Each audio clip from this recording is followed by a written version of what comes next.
观众朋友，大家好，欢迎收看天津卫视大型情感节目《爱情保卫战》。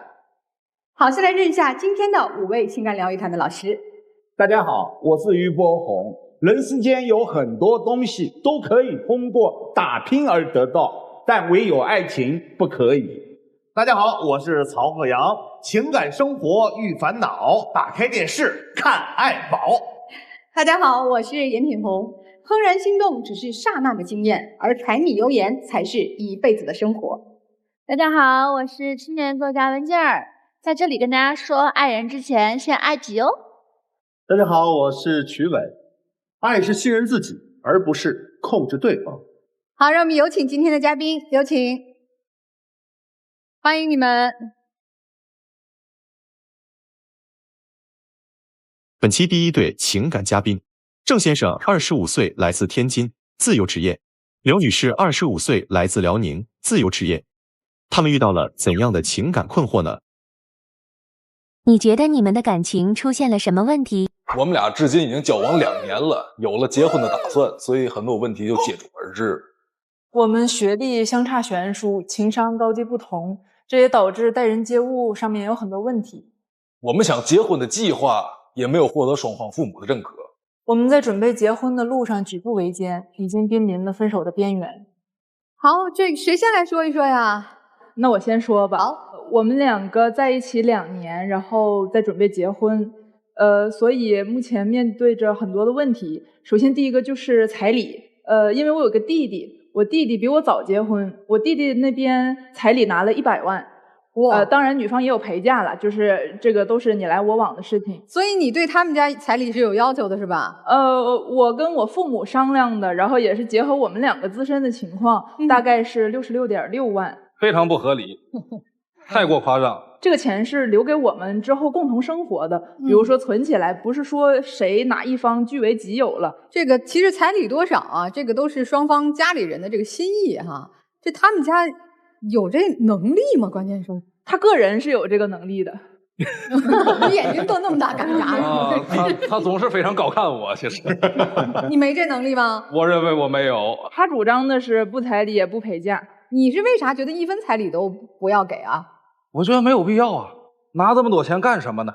他说了呀，家里的储备金啊，有个小病小灾啊，或者有个保障嘛。哎呀，我们都年轻，我们能有什么小病小灾的，对吗？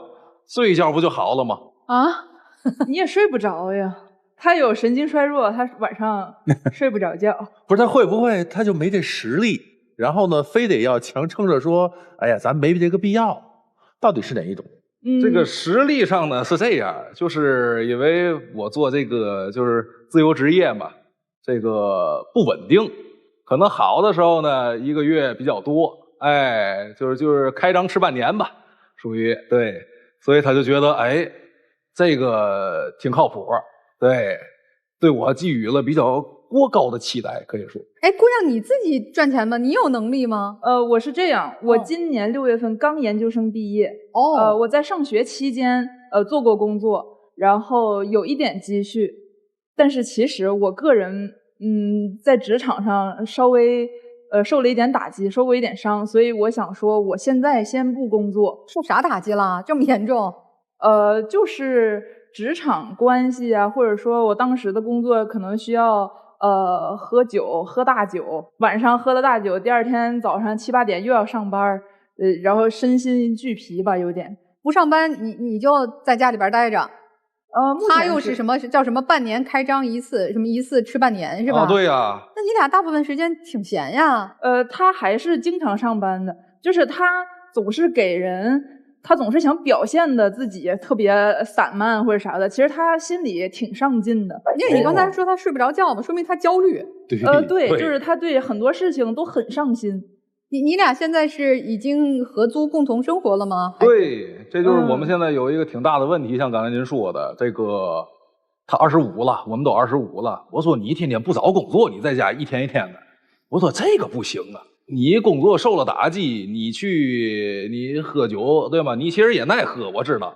对，你既然不选择那个行业呢，咱们换点轻松的，对吧？做个咖啡，做个奶茶都可以。但是不行，之前在一起，或者说我们刚住到一起的时候，他说：“那你不工作就不工作呗，你毕业之后在家里给我做做饭，收拾收拾屋子也挺好。”结果呢，可能嫌弃我总是在家待着，总琢磨他，因为我就心思全在他身上，可能他觉得没有个人空间了。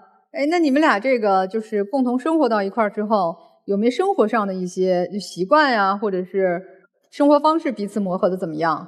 对，我们不能一起睡。我们现在租一个两室，就是一人一间。因为我精神衰弱特别严重，我睡不着觉，所以呢，就基本上可以理解为什么呢？我身边不能有活物出现。那这个时候呢，就我的这位伴侣鼾声极大。哎呀，人家一漂亮姑娘，你小点声说这种事儿。对，所以我就特别受不了这事儿。我说咱们俩不行，一直其实之前还因为这个事儿闹过分手。我说咱俩要不散了吧？我这个睡不着觉，我活不了几年了，我这都。对，不行，那怎么办呢？咱们就出来合租一个，哎，一块儿找一个大一点的房子。我们俩两室，一个人一张炕，太美了。我纯粹是就是为了迁就他。首先啊，我上了这么多年学，住这么多年宿舍，就是没有哪个室友就是投诉我，就是或者是跟我说你这个呼噜太大了什么的。狡辩，他那个室友我都见过，一个黑眼圈比我还重的。就是大家都有累的时候，累的时候就是多少都会有点呼噜，这个大家就互相理解一下。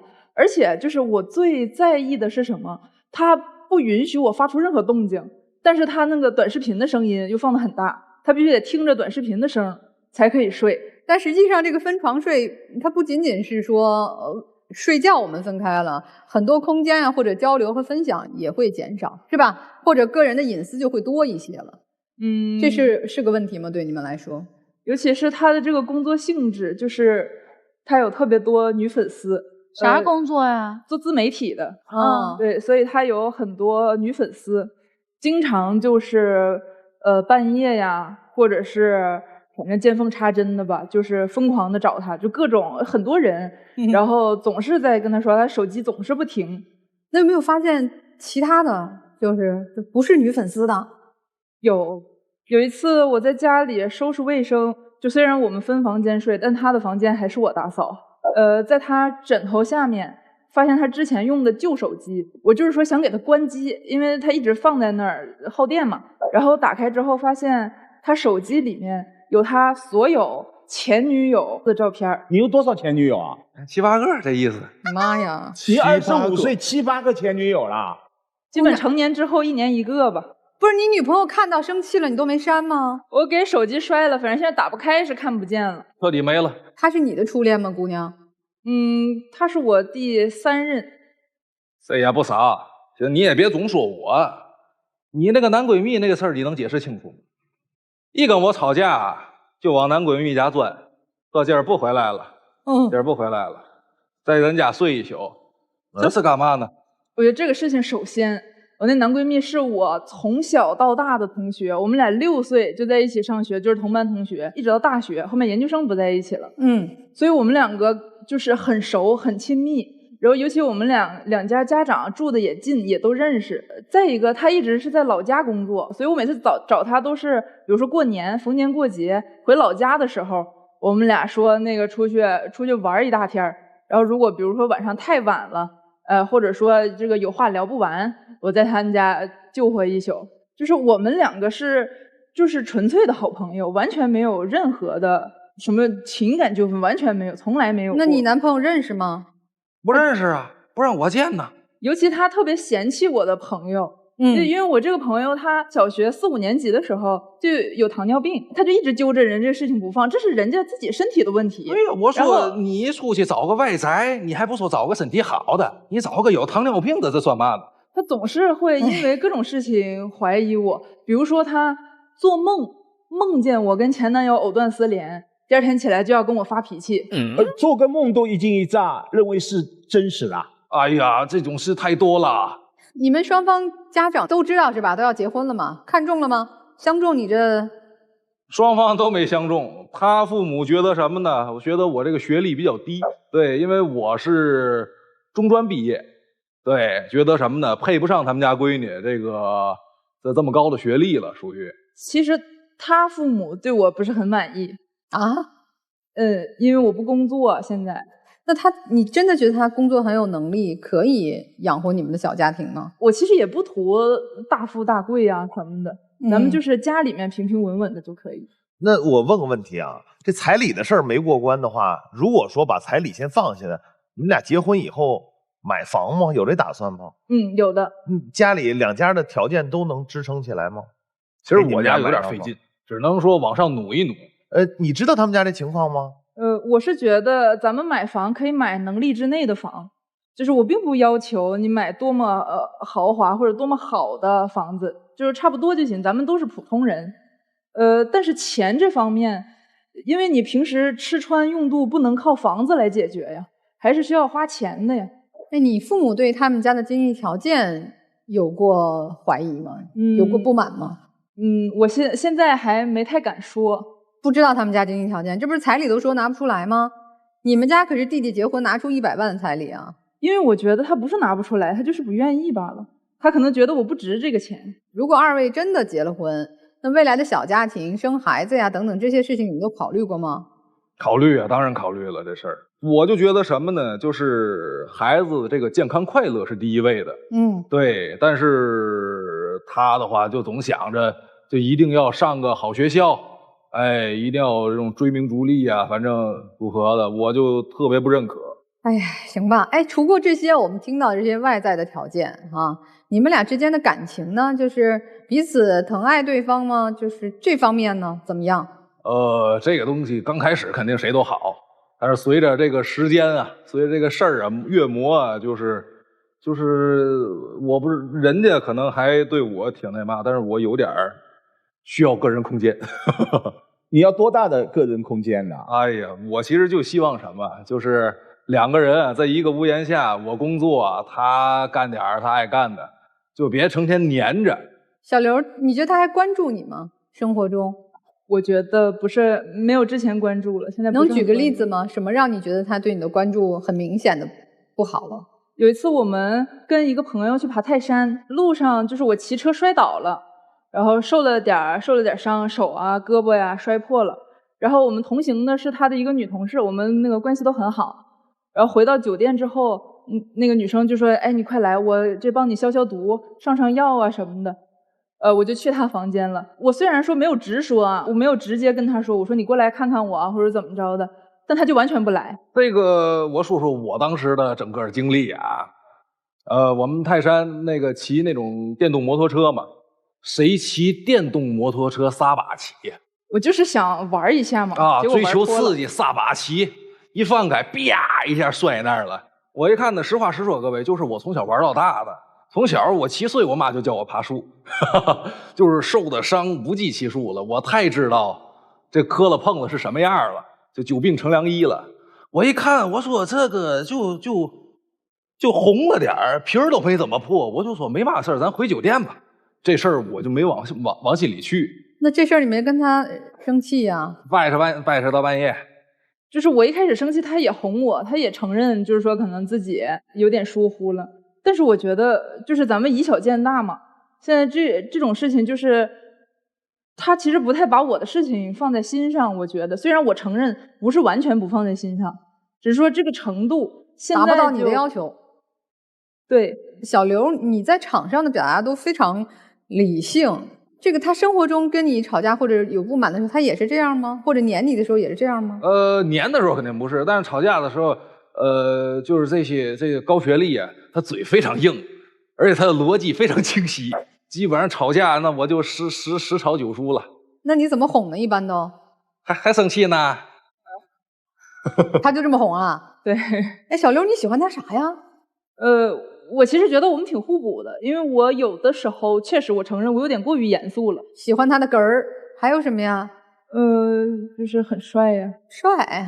我这么看起来，你比他要形象上更好很多。他生活里其实蛮有责任感的，还是说的就是他表面上看着嬉皮笑脸的，但是生活里面有些事情，比如说出了任何麻烦，他不是说大包大揽的，就是说你甭管了，我全来。他不是，他其实总是能知道我最需要什么。所以你俩到了这个要结婚的份儿上了吗？其实我觉得啊，感性冲动使然。对，一说咱俩要不结婚吧？对，谁提的？我最早提过，对，这是我最早提的。然后我就真信了。至少现在你是害怕婚姻的。对，其实我之后跟他聊过这个事儿。哎，所以今天你俩来，谁要来的？姑娘要来的吗？我要来。你要来解决什么问题啊？让娶你吗？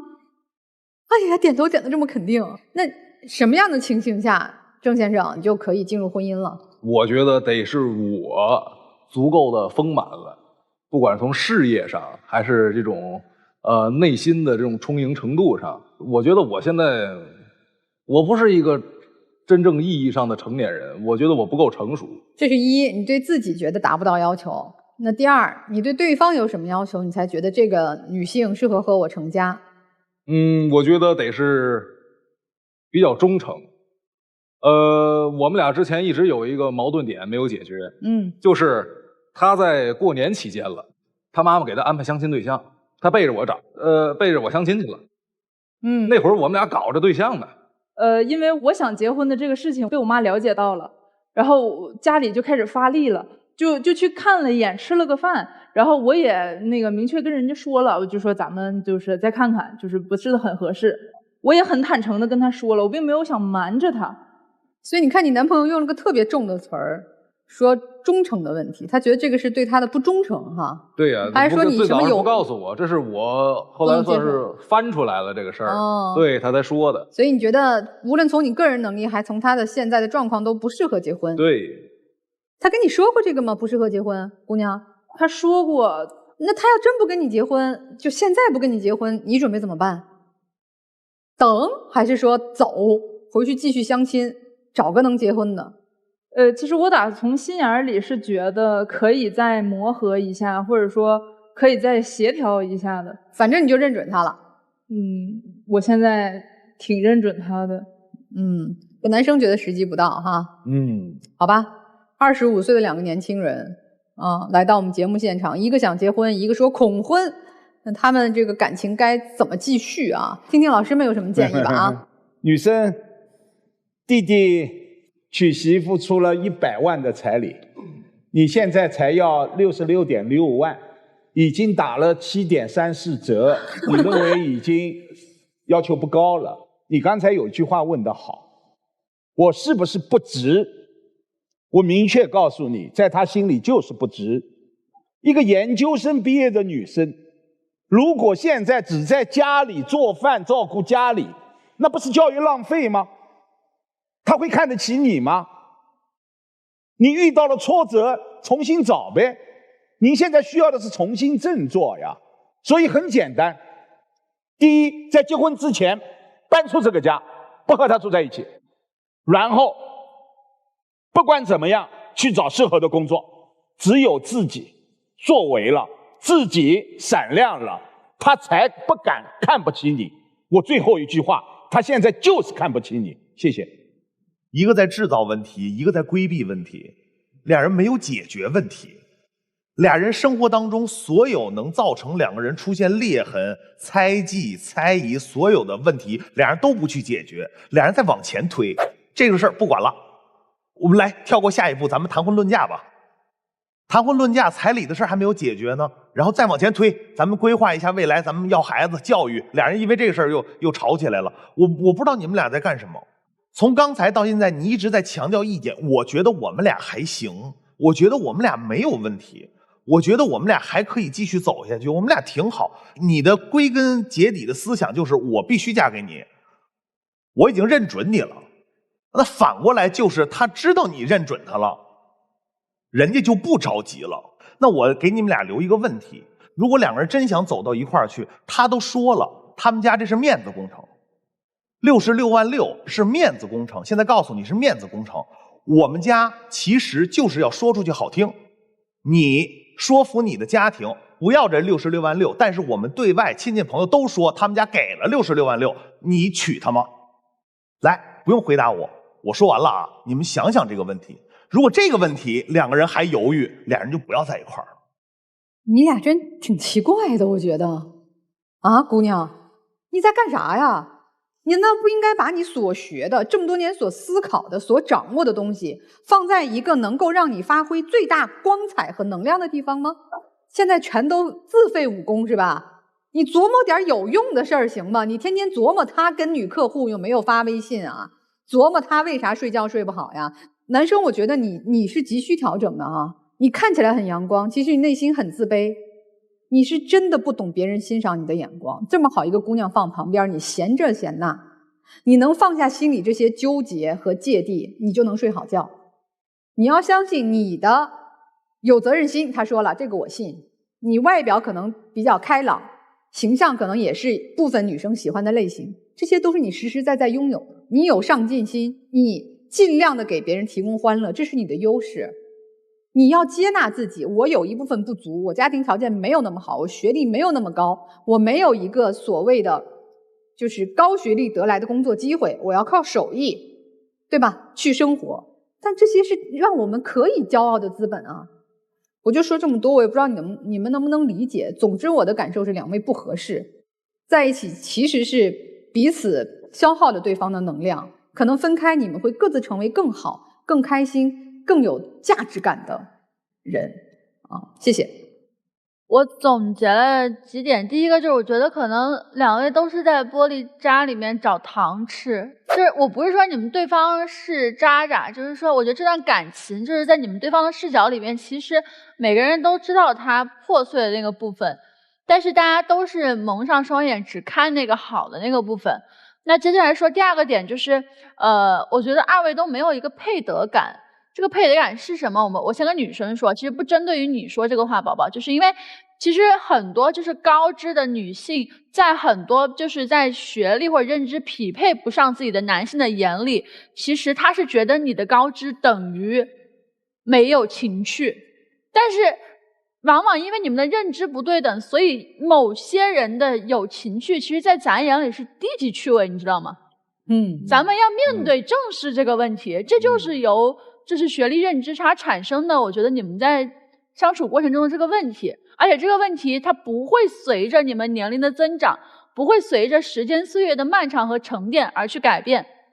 那么还有一个问题是啥？就是我个人的观点，我其实并不反对说不要彩礼，不要陪嫁，但我觉得这个事情是基于双方说你们真的是互相尊重，且双方家长也完全认同认可你们两个家庭的结合，我觉得不要彩礼不要嫁妆也没什么。你们两个心里真正去掰扯的不是这个钱的事儿，我觉得你们俩现在就是认知第一没有对齐颗粒度，还有你们的情感浓度并没有你们想象的那么深厚，两个人都不愿意为对方做得更好，也不愿意成为更好的自己。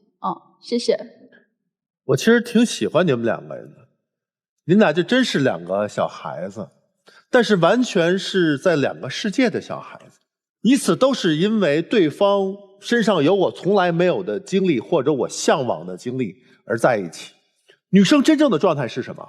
女生现在一点也不喜欢自己高学历，自己的曾经那个经历她不喜欢，因为都是被别人安排的。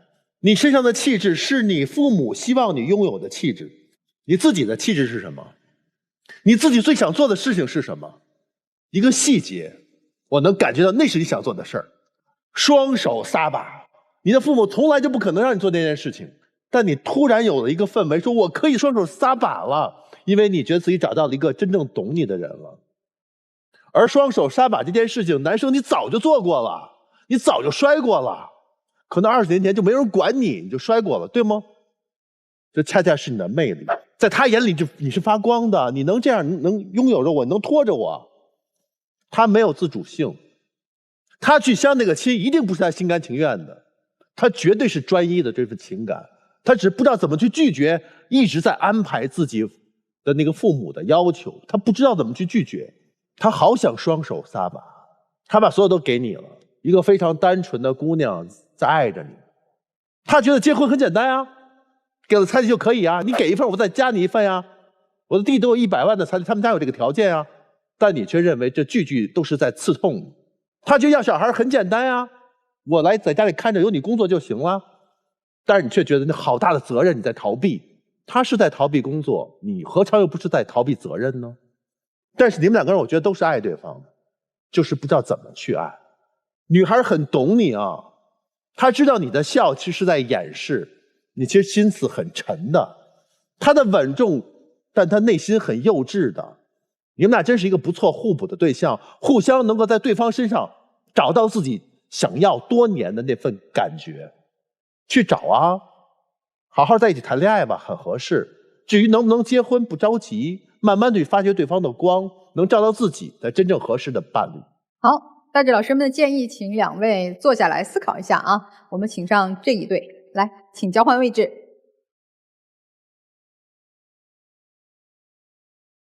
本期第2对情感嘉宾，刘先生26岁，来自重庆，销售；杨女士26岁，来自天津，销售。他们遇到了怎样的感情问题呢？你觉得你们的婚姻出现了什么问题？我们俩是通过朋友介绍认识的，到现在结婚不到1年。我们正处于第1年婚姻的磨合期，在很多问题上都出现了分歧。从情侣到夫妻的身份转变，我觉得我还是挺难接受的。都说婚姻是爱情的坟墓，但如果不结婚的话，爱情将死无葬身之地。我现在真的很纠结。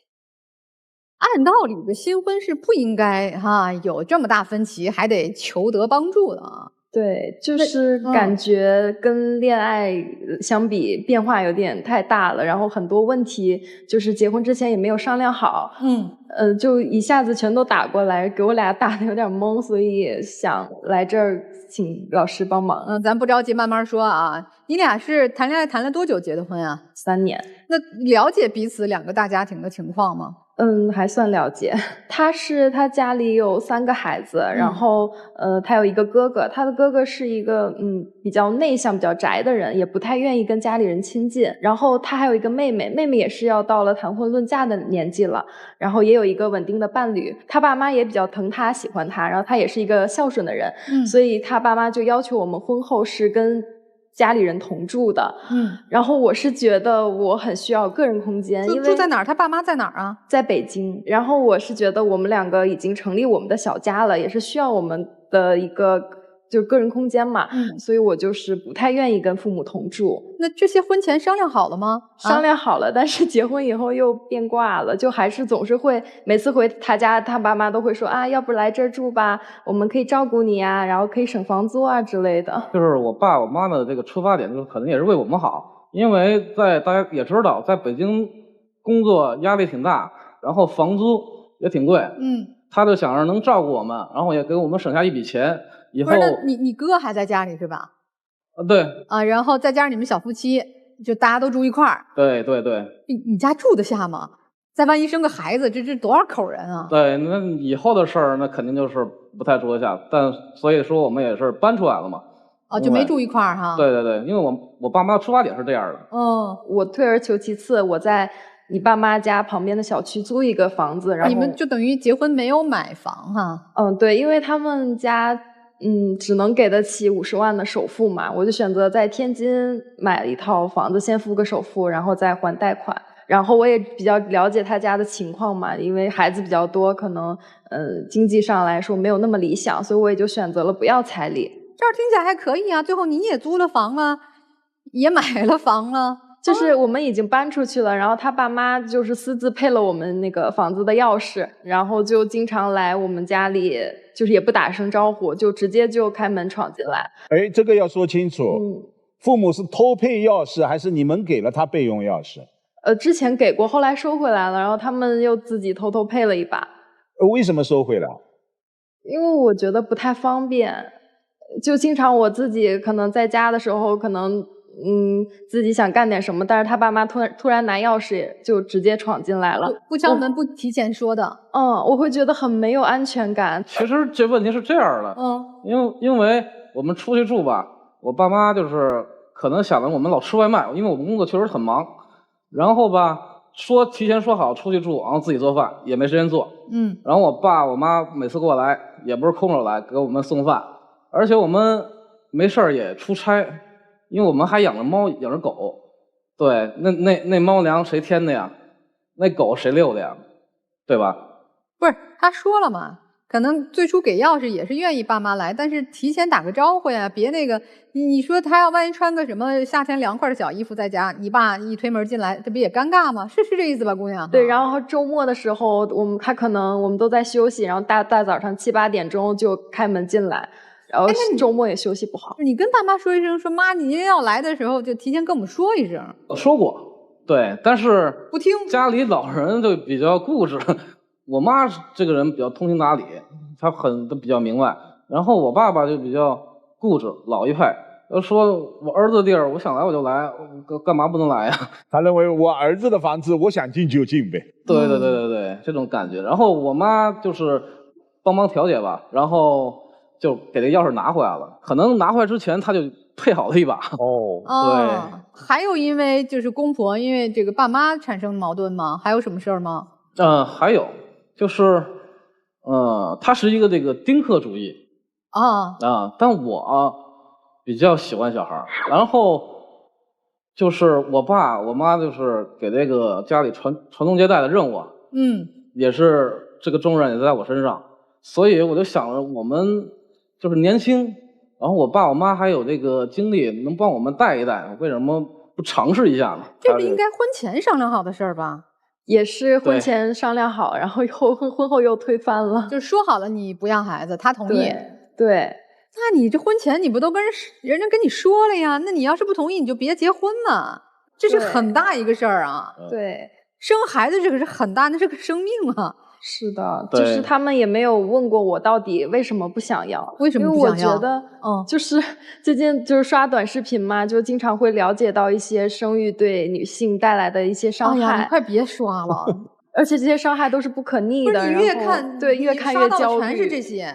但是你刷点那个什么小宝宝给我们带来生活的乐趣呀、阳光啊、可爱啊，不是很喜欢小孩子。你刷的那些有毒，有毒，真的有毒。哎呀，但是就是看到小孩也喜欢不起来，然后再加上我们两个的经济条件也不太支持我们去生养孩子。生孩子倒是还好，但是就是未来考虑到如果要养孩子的话，这个经济上的压力有点承受不太住。就如果未来我们两个经济条件会稍微好一些，可能会想要。对。就还有一件事儿，因为我们之前没结婚嘛，今年第1年除夕夜马上要到了，然后就这个事儿一直没商量好，因为他是一个独生子，他父母觉得他不在，就过年很孤单。但是我们家虽然孩子多，我爸我妈觉得没有我也很孤单。哎，有没有考虑过，因为你是独女，可以你们3个到这个公婆一起过年，这两个亲家2个大家庭一起过年。对，我爸妈也不同意，他爸妈也不太喜欢，就可能就婚前一些关系也没有调和吧。毕竟他家里没有给我们彩礼嘛，然后我妈妈也没有很相中他，就是我自己觉得他还挺好的，因为日子是我们2个人过，所以我跟他相处起来还算挺好的，所以我就是没有听家里的意见。过年要不然组织大家去旅行，就都别在本地过了。那这钱谁掏呢？对，这钱你们俩有自己存好钱吗？或者是结婚啊什么留着钱吗？之前是说好，就是我认为啊，就传统习俗上来说，这个随礼的礼金是应该作为我们小家的一个启动资金的，但是他爸妈也没有就是在知会我们的情况下就拿走了一大部分的礼金，只给我们留下了一小部分礼金作为我们的新家的启动资金，然后再加上也没有彩礼，那50万又去买房子了，所以没什么钱也两手支不了。彩礼是你刚才我听得很明白，是你对主动不要的。对。但是婚礼的大部分礼金他父母拿走了。对，我爸妈从小吧做生意，然后赔了钱。然后我们3兄妹嘛，长大开销又不少，就说实话，这个50万拿出来已经是他们尽最大努力了。又办酒席吧，这钱就有点不富裕。方便说这个一共收了多少礼金，拿走了多少？1/3吧。1/3。对，我问一个题外话，办这婚礼上是男方父母的亲友多，还是你们俩的朋友多？差不多吧，一半一半。那你家亲戚的给的那个彩礼，他们也都收走了？对。这个确实拿走的有点多。抛开父母啊，抛开父母，说说咱小两口吧。你俩相处的咋样啊？平常过日子呀，或者是一起这个分享生活呀，满意吗？他还算可以吧，就是唯一有一个缺点我是比较讨厌的，就是他经常会因为他兄弟给他打个电话说啊，今天出来喝酒啊，咱们去打台球啊，而爽掉我和他的约。就是我们两个可能周五下班约着出去看个电影啊，吃个饭，但他兄弟一通电话就可以把他叫走，就可以完全不顾我的感受，可能就是象征性的问一下我可不可以去呀，然后我说不行，然后他就说啊让我去吧，然后就那种赖赖唧唧的感觉，我又不能不让他去，显得我很不懂事儿。那你强硬一回就不许去。我说过，我就和你吵，我就你就跟他说吧，就不让去嘛，就是我不用再说了。很频繁吗？近期有一些频繁吧，之前还好。平均一周几次，还是一个月2次吧。他俩本来就只有周末有空，工作忙。对，是的，是吧，小伙子？对，两个还好。就是他说每一次，我其实金老师都说可以了。不是你带上他呀？你跟朋友吃饭为什么不能带他们打台球我又不会，打游戏我也不会。那你有闺蜜约你出去吗？有啊，但是我都会先紧着我们两个的约定。你们一周能有几天在一起啊？平时下班也天天在一块儿。对，休息的时间。但是他下了班也就是打游戏啊什么的，也不会太跟我们两个一起做点什么。所以我觉得这个培养共同爱好挺重要的，但是他又不太愿意跟我培养。这个在工作上呢，这个事业上，对方都还满意对方的努力程度吗？他是一个拖延症重度患者。就是因为这个事情，然后错过了好多就是本应该就是成就自己的一个事情。比如说今年年初的时候，他有一个2级建造师的一个考试，他自己备考了很久，然后他自己也挺有自信的，但是因为他自己拖拖拉拉，出门也不是要打游戏，说啊我最后一把，我说你都要迟到了，结果真的错过了考试时间。考试迟到？对，因为打游戏啊？对。其实吧，这个2级建造师这东西，因为我之前专业学的是机电计划，我觉得可能相对于而言比较对口。的确，我也就是备考挺久，但是实际上他说的我有自信过，其实我也没有自信过。你是故意迟到的是吧？不是，也不是。那你就错了呀。他害怕，他怕去了也考不过。再害怕，你已经备考了，总要去试一试嘛。行吧。也是我自己磨叽。说实话，确实我挺磨叽的。那妻子说的是对的。人家这个拖延其实是有他的心理动因的。就是我们之前出去旅游什么的，我提前做好了攻略，然后我订酒店啊，订好机票之类的。他出门必须要上个厕所，然后要么就是捯饬自己，或者是我游戏我要打这最后一把。然后就是因为这个导致我们好多次飞机都赶不上，或者最后人家播报我们的姓名了，马上上飞机关舱门然后起飞这种情况，然后要么高铁最后改签退票，那我们的钱也不是大风刮来的吧？你平常脾气也这么好吗？对，就是遇到他这种情况，你会跟他生气、斥责，会那种很愤怒。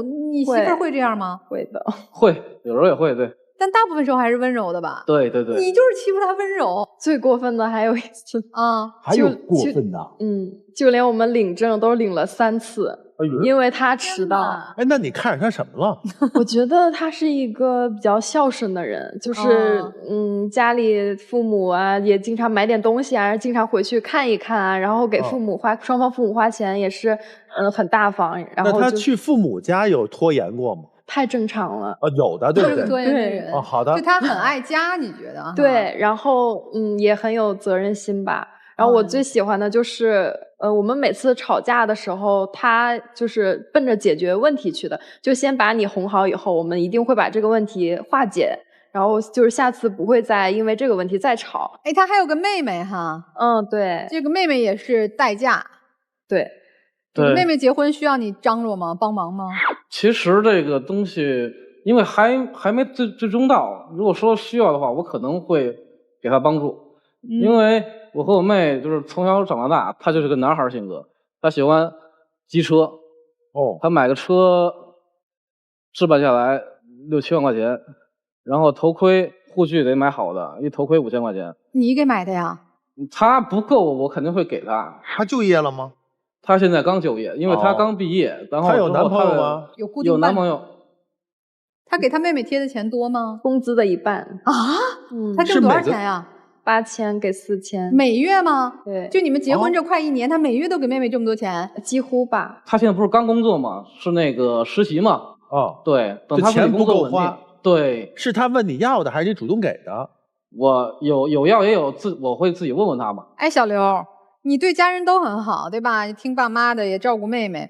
那你觉得你对你妻子怎么好吗？我就留生活费，其他我都上交。交多少？交3000吧，我自己留1000。因为然后那3000还得花他头上，给他加油，给他零花钱，对，给他买衣服。然后我们要吃饭啊、房租啊，然后水电啊，其实不太够。但是你认为你这样给妹妹是对她的爱吗？并不是，你是纵容。哼，真的，你有没有考虑过她的感受啊？这姑娘，你要来的是吧？对，所以你希望解决的问题，一是和公婆，其实就是和他大家庭的问题，这是最主要的，是吧？确实，对。你来说说你的需求，你希望怎么样？我希望就是他能跟他爸妈沟通好，不要就是婚前说好的，我们说好的一些事情，我们不要再推翻。你说清楚什么？比如说催我们生孩子，然后跟父母同住的这件事情，就不要再提了，就听着影响心情。顺其自然，我们到了一定的阶段以后，肯定是会改变自己的心态的。这是第一。第二个就是不要再私自的进到我们的家里，或者说提前打一声招呼。好，第二没了。第三个，就是他给他妹妹的钱能不能就是少一些，或者说让他妹妹自己去赚呢？姑娘，你有想过吗？其实你刚才说的这1、2、3点哈，都是其实挺容易实现的，可能在别的小家庭里不会成为你就必须来我们节目要调解的问题。为什么你们解决不了呢？就是我们两个私下说的话，就是他八竿子打不出个屁，然后说话他也是就是没有逻辑，然后他也不知道该怎么解决，而且这个事情我们两个就一而再再而三的争吵，也没有吵出个结果来。听听老师们的建议吧啊。确实，这位丈夫娶了一个非常好脾气的妻子，他不强势，他不霸道，但并不代表着他没有尊严，他在你们家没有地位。虽然我们中国人说结婚不是2个人的事，是2个家庭的事，但是结了婚以后，小家庭是需要有私人空间的。你的父母的做法一定是错的，父母和自己的孩子因为成年了，因为成家了，是需要有界限感的。我建议这把备用钥匙你无论如何要去拿回来，这不损伤亲情，和父母好好说。但我感觉你们2个人这段婚姻的核心问题会出在丁克。我最后还是劝妻子，在这一点上，虽然在婚前他因为爱你无脑的做出了承诺，你自己是不是没有考虑清楚，就因为想得到他能够走进婚姻什么都答应，对吧？对。但是现在他就有落差了呀，这是你答应过的呀，男人一言九鼎啊。但其实你的内心很明晰，所以我最后希望你们2个人一定能够恩恩爱爱过一辈子，但是有一些该妥协的，适当的妥协，这样的妥协是为了这个家庭更加的幸福。谢谢。那我也接着这个家门钥匙这事儿说2句啊。首先来说，我很尊重你的想法，确实是，尤其是一个女性在家突然有人开门，甭管是谁，知道她不回来的情况下，有人开门都会吓一跳，对吧？这是我很理解的。但是你的父母是来巡逻吗？不是吧？刚才说的是不是来做饭，或者来送饭，或者是打扫宠物的什么狗屎啊，或者什么，对不对？你们俩在这件事上是既得利益者。如果从这个角度去思考，咱们是不是应该互相体谅一下？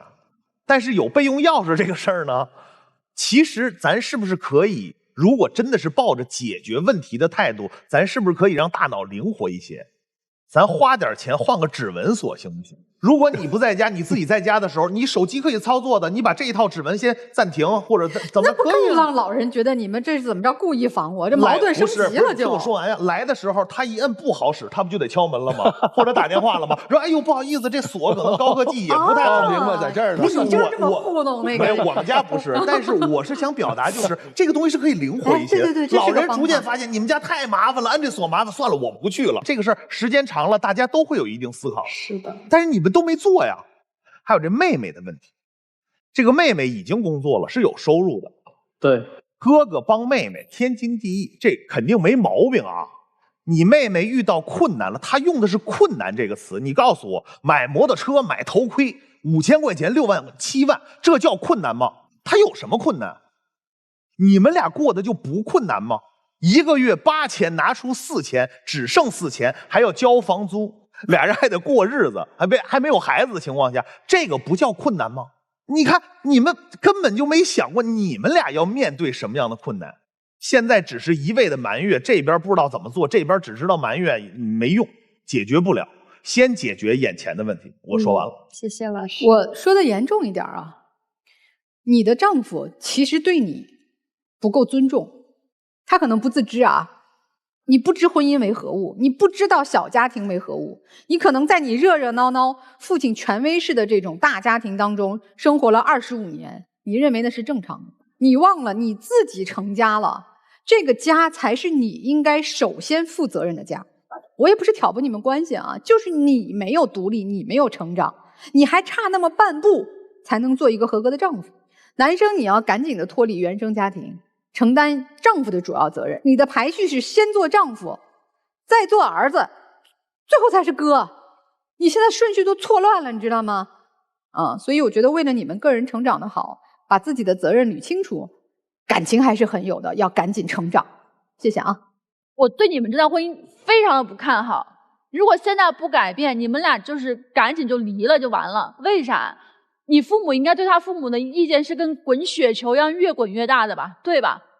没有给彩礼啊，我女儿随便去嫁个谁，这个条件一定会有的。第二个，没有彩礼就算了，你居然还把两方家庭收的那个随礼钱，你并没有跟他父母商量，你不跟他商量，你也不跟他父母商量，那没有人家家里这么多年的积攒吗？人家也有情谊的积累啊，人家就没有你方的诉求吗？你父母一定是憋着口气的呀，他为此并没有郑重的去向你或者你的父母去解释这个事情，哪怕你家里有难处，你也应该像个男人一样去跟你的岳父岳母解释这个事情，去道这个歉，因为确实是你们家逾矩了。还有什么？他答应你所有的事情就反悔了吗？你是刚刚这么说的吗？既然这个人在婚前的承诺一概不作数的话，那么你对他婚前的承诺也可以一概不作数。就如果你认准了他就是这样的人，他就是这样的性质，这样的品质，他改不了，你就告诉你自己没关系，挥一挥衣袖，不带走一片云彩。你要有这样的心，我跟你说不破不立啊，才会有可能争取到你婚姻中真正我觉得应该有的权益。谢谢。男生还想继续这段婚姻吗？当然，和他在一起意味着你今后的生活，而和母亲、妹妹、哥哥那是之前的生活。这两种生活不矛盾，但是如果你做不好、想不清楚，这两种生活就会成为对立面。所以我给你具体的方法，2件事你要能做到了，你们的感情翻天覆地的变化。同时我让他也做2件事情。你2件事情是什么？第一，戒掉游戏；第二，这次春节去他们家过。女生你做2件事，第一，钥匙亲自给到他的父母；第二，兄弟喝酒让他去。这2件事貌似跟你核心事没关，但是我觉得息息相关。我先告诉你为什么。你跟兄弟喝酒其实时间不长，1个月才2、3次，完全可以。但你自己还在一个舒适圈里面打游戏，你是一个人丈夫的话，你就不应该去沉迷于游戏，那是你自己单身生活的一种状态。所以先从游戏中出来，就意味着你开始成长独立了。第二，你是时候让家里知道这个春节没有老二在。你也要告诉自己，我是成年人了，并非能每个春节都在家里陪伴家人。你有自己的生活了，这种心理的距离感是要有的，未必物理的距离感要那么长，未必，但你需要仪式感。女生，我们家钥匙都会给岳父岳母，他们都留一份的，但来的时候是要有一个告知的。所以说，钥匙给到他的父母，但空间是要给到你，足够，这叫尊重。第二点，兄弟那个必要的个人空间是要给他的，因为你要的应该是你们俩相处的质量。妹妹钱可以给，但让妹妹知道这有嫂子的一半的心意，慢慢的就是减少这个次数，不要一下说都不能给了，你不要跟他们的原生家庭形成一个对立，要一个再次重新的链接的方式，一步一步来，好吗？好的。好，那我们接下来请两组嘉宾都回到我们的门后边啊。带着老师的建议，你们去思考一下，看看最终选择会是怎样。来，请回。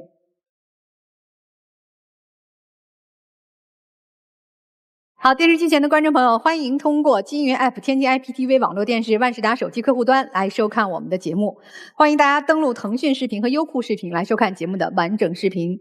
登录微信，搜索“爱情保卫战”官微视频号，添加关注。每天晚上8点到10点呢，我们导师会来到直播间解答您的情感困惑，还有机会连麦互动。好，我们先来看一下第一组情侣啊，他们会作何选择呢？请开门。这个出来可能性很大，对，会出来，但是别结婚吧，先。啊，对，哎呦，哎呦，哎呦，哎呦，啊，没有出来。不，他们不出来啥意思呀？不明白。唉。就觉得这婚结不了呗。哎，我觉得我们理解为就婚先别结了哈。对，那么他们认为婚别结的话就不出来了呀，因为女友很显然她是冲着婚姻去的。不管怎样是他们自己的选择啊，希望他们以后的路越走越顺，无论是在一起还是分开，都能找到更好的自己啊。来看看接下来这对夫妻啊，这小夫妻还是有情感的哈。对，看看他们的选择是什么，看看他们出来的话又会说些什么呢啊？来，请开门。这个肯定出来，不出来的话，我们就不相信婚姻了。对，你紧张吗？不会，肯定出来了。来，欢迎欢迎。这出来有啥话说不？我要反省一下自己，确实我自己做的不够，我跟父母的交流还是欠缺，迅速的成长吧，多挣钱，这些问题迎刃而解。对，你说的对。如果你争气了、努力了、上进了，他看在眼里，什么丁克，他不盯了。好了，美好发生怎能不看？让我们进入中国广电真情时刻。